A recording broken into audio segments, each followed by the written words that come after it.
Hello and welcome to Workstyle Stories, because life changes and every life is different. Work needs to respect that. Workstyle does.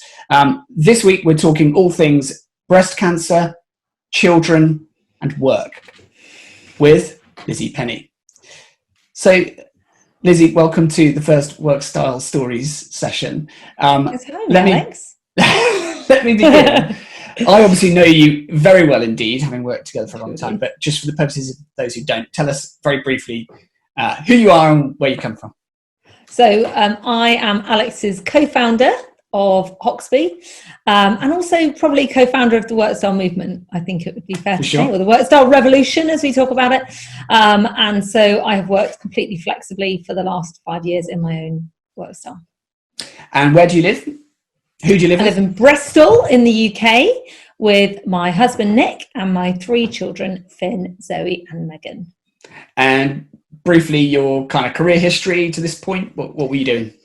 Well, I spent a long time messing around trying different things across accountancy, sales, marketing. Then I went to work at Diageo, which was awesome, managing some brilliant global brands. And then I left to start my own marketing agency, working with Alex. We tried something a bit traditional, and then after 5 years, we turned it all on its head and we started Hoxby. And we've never looked back. It's been amazing. Absolutely. So throughout that kind of career to date, what sort of changed in terms of the way you work? So your work style, where was it at the beginning and kind of where is it now? I think, when I worked for Diageo and before that I worked for Mars and Arthur Andersen, I worked very traditionally. I went to an office. I worked 9 to 5 or 8 to 8, more likely. And I was relatively traditional. When I left Diageo, I did so because I wanted to work flexibly around a family. I hadn't had a family at that point, but that was really my burning platform for doing that. And yet what I did was co-found something that was quite traditional. And actually then when I had a family, what I found was it was hard to, at that point, change and not to feel like an outsider, not to feel like the part-timer who missed all the important meetings and seeing the final of the foosball competition and stuff. So.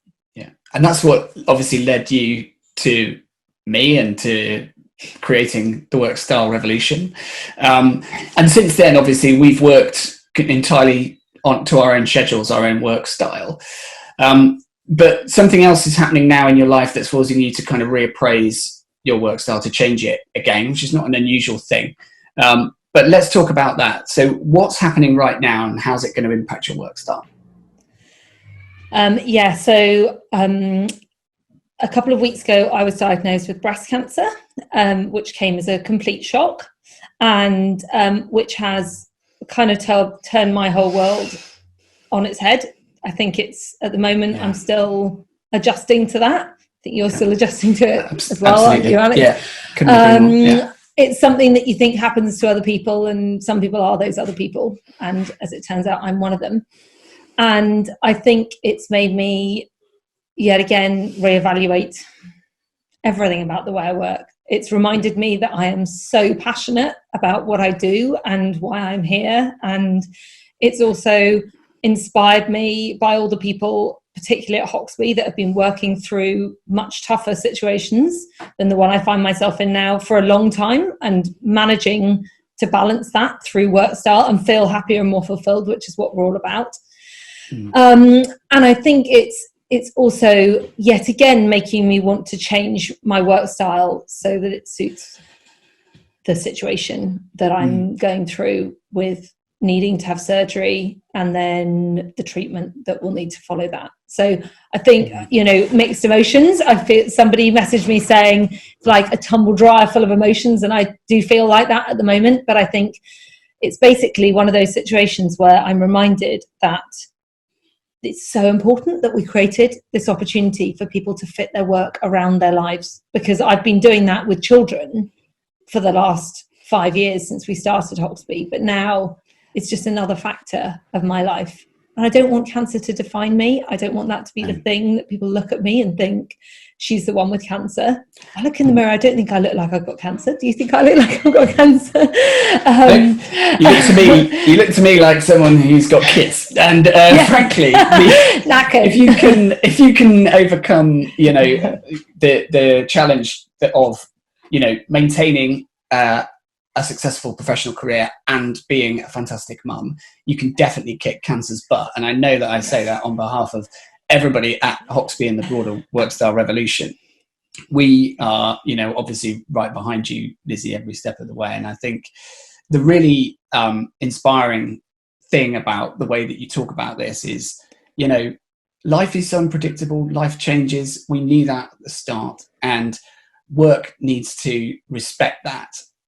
Which I don't think it would have been able to do for you 5 or 10 years ago. And I think we always say how lucky we are to work this way and how grateful we are to the community that makes it possible.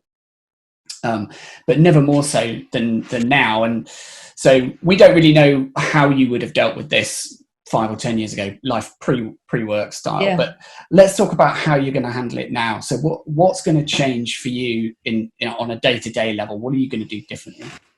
So I should probably say that already my Workstyle story is that I work where and when I choose. It's what Workstyle is all about. And before now, Alex and I have said that if the joint CEOs can do it, anyone can do it.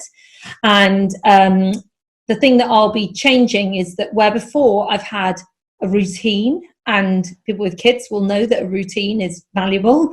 But I've also only had childcare because Zoe and Megan are twins and they're 3.5.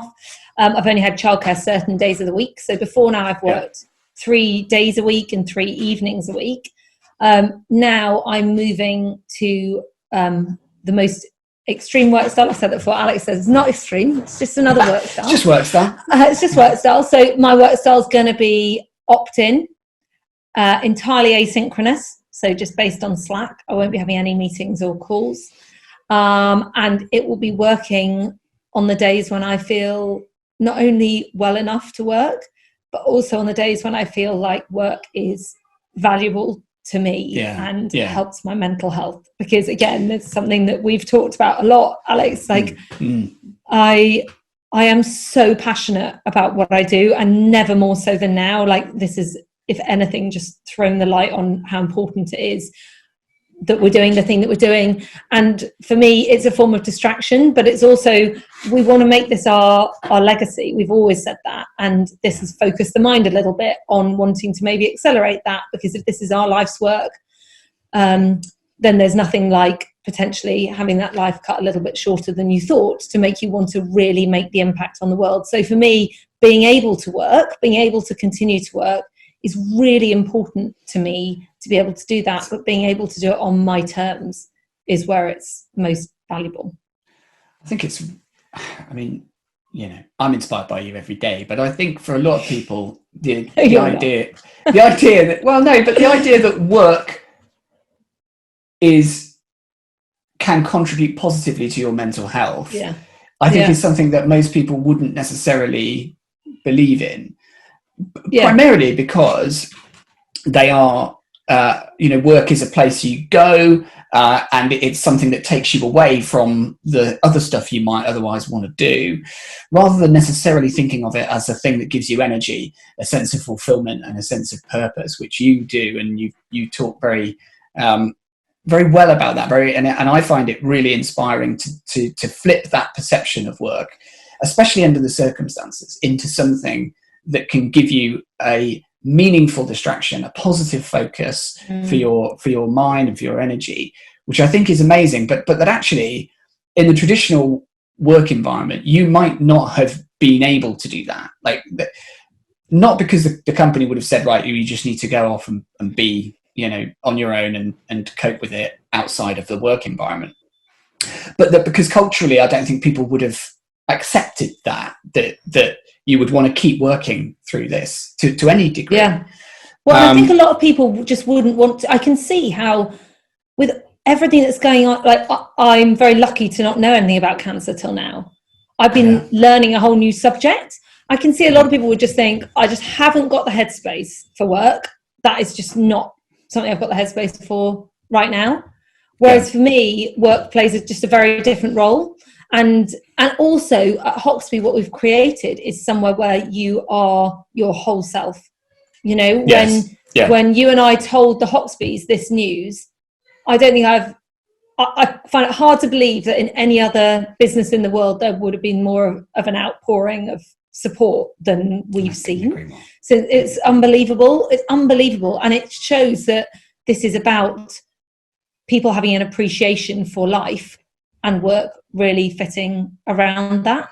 And, you know, that's, you know, I just think that's a testament to why everyone should work this way, because work can be a powerful part of your life when you want it to be. So I couldn't agree more. And as I said before, everybody at Hoxby and everybody who's watching this is fully supportive of you and kind of rooting for you, literally. I just don't feel worthy of that. I mean, look at me. I just feel normal. Wherever we are. We're worthy of all this incredible support. There's a lot of love. And I think we are just very grateful to you for sharing your story now, because I think also that's really important. One of the things that you've said you want to get out of, you know, the next few months while you go through the process of managing your care is that you want people to share their stories and for us to talk openly about Workstyle and its importance, which I think is brilliant.